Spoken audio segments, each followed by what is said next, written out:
Okay, this video is going to seem strange, and it's going to even look stranger still. However, this is a very strong and important chess lesson that most books and videos tend to ignore. Chess is very much an emotional game. It's all about the subconscious, your mind skills, and your mind's eye, and everything that you can possibly think. How you feeling to the point of starting the game, how you feeling during the point of the game, to the feeling right at the end. After a 3 hour game, you're going to be mentally drained and exhausted, but yet you never left an arm or a leg. But you're going to feel more tired and exhausted than if you worked out at a gym. It's because chess, mentally, is a most grueling game that can be. There is so many different levels to chess, and most do not cover the emotion side. People play who they are. A person who has strong emotions will tend to play that in their game of chess. So if you want to get an advantage of an opponent before you play, talk to them for a couple of minutes, get to know them, see who they are, and that's how we get it. When you come to start the game, your mind needs to be like my desktop screen, black, pure black. See nothing, think nothing. You need to be as calm and thought out and mentally prepared before you come to play the game. Don't do anything too exciting, don't overstress yourself, just totally relax your mind. This is especially important growing up during the school time. You have all the emotions of school, tension, and work related issues, and school related issues, and all of that. You need to focus. If you want to stand a chance of being able to play your best and win, you need to, like any other sport, you need to mentally prepare yourself as well as physically prepare yourself. Come Monday, or my chess club nights were Friday night, and if I knew the following week that I had another tournament game or a league game, Monday I would start practicing, go over a few games, and cover things that I messed up before, studied. Thursday, I took my mind completely off chess, played games, read book. Just your mind's got to rest for a complete day. Morning, do nothing, just your normal routine. Go to work, go to school. Not too much excitement. Physically prepare yourself. The day before, if you have a lucky shirt, t-shirt, pen, get it all ready so you don't have to think. By the time it was 6 o'clock, I had my chess scorebook on the table. I had my pen next to it. I had my shirt ready. I was wearing it. Everything I did not have to think, just so I could possibly give my mind as much rest and preparation work. So come 7:30, when the clocks get started, my mind is like this. Now, when you come to set up a chessboard, there's only one piece you really need to think about. And you need to say to yourself, I am this piece. Whatever happens to this piece happens to me. Mentally convince yourself and saying, this piece is me. If this piece gets in check, I'm getting attacked. And of course, by that you know what I'm talking about. The king. You need to say yes to yourself, woman or female, male or female, you have to say, I am the king. The king matters. I used to devote, like if I had a female friend at the time, I would mentally think that the queen was that person, but it played too much. And then if it's a distraction, and sometimes distractions can lose the game. Every other piece is expendable. The only piece that matters to your survival is the king. I am the king. I am the king on the chessboard. Whatever happens is happening to me. And then the key thing about this is if your mind is completely blank like this, when it comes time to start playing the middle game of chess, instead of being totally lost, like my desktop with all my icons and everything like that, instead of being blank, seeing all different icons, can't tell what's what from what, you'll be able to pick out the certain files.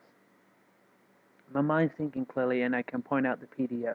I can point out the shortcuts. I can point out the videos. I can point out the pictures. I can point out the games. I can point out the utility.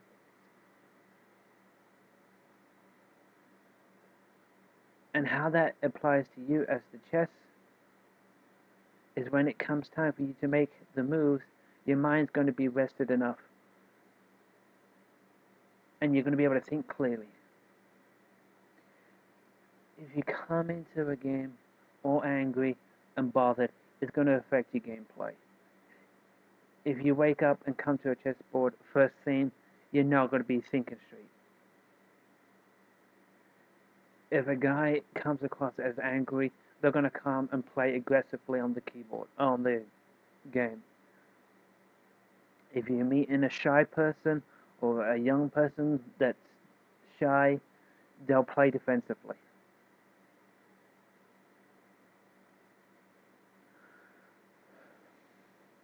There may be many chess grandmasters and international masters, but no one will ever truly master the game of chess. The reason why that is because no human can master their emotions. You can have control over anger and some of your emotions, but no one has ever truly mastered their emotions. Therefore, no one can truly, purely, 100% say they've mastered the game.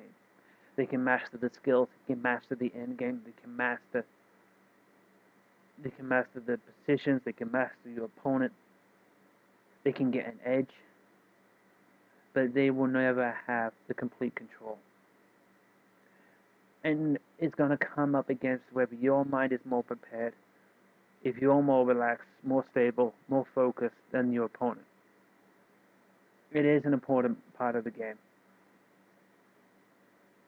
If you move with certainty, deliberately, with confidence, you may convince your opponent that that move was a good move and scare them off their plan. It's like poker. You gotta have a strong poker face, and you gotta be able to bluff your opponent off their moves, and think you have an ace up your sleeve when you don't. So just because I may push my pawn into the 2 squares really fast, with certainty, or instantly, as soon as you push your clock, I move 2, like I know what I'm doing, that may not always be the case. It could be that I know what I'm doing because you spent so long thinking on your move that by the time you've moved, I already know what I'm going to do. And there's times when that paid off for me because I scared the opponent thinking like, whoa, I got an attack going. He has something going on here. that they move defensively and move backwards instead of moving forward.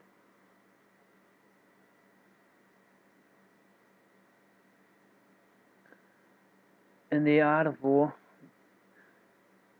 a true warrior knows when to stay still. And a warrior deciding to stand still is somewhat braver than the person that decides to move. And it's sometimes you can win a game before you even sit down. And even though this was hard for me to admit, my middle school years, you spend 4 years in school.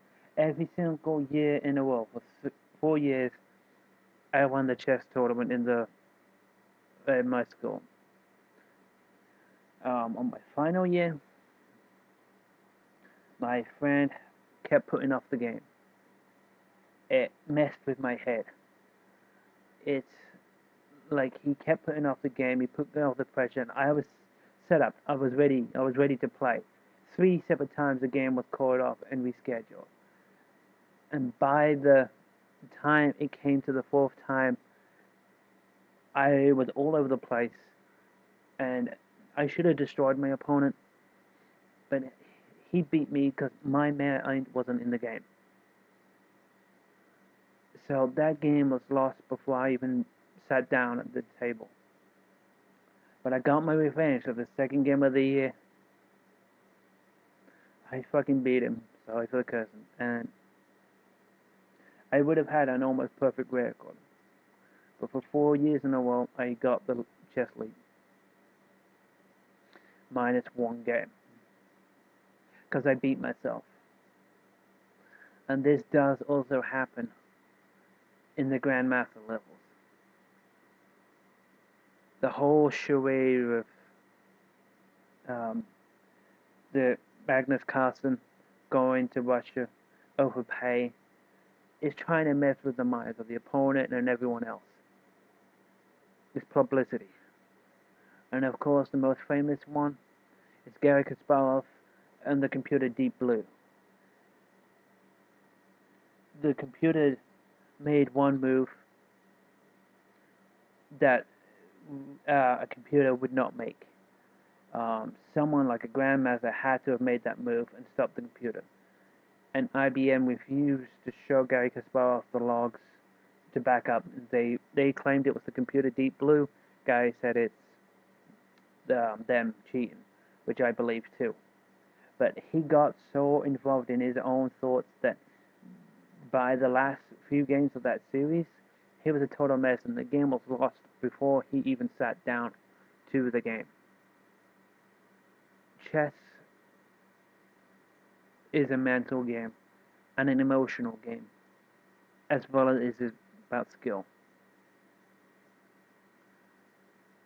And you really gotta start thinking about this if you want to help to become better than an amateur.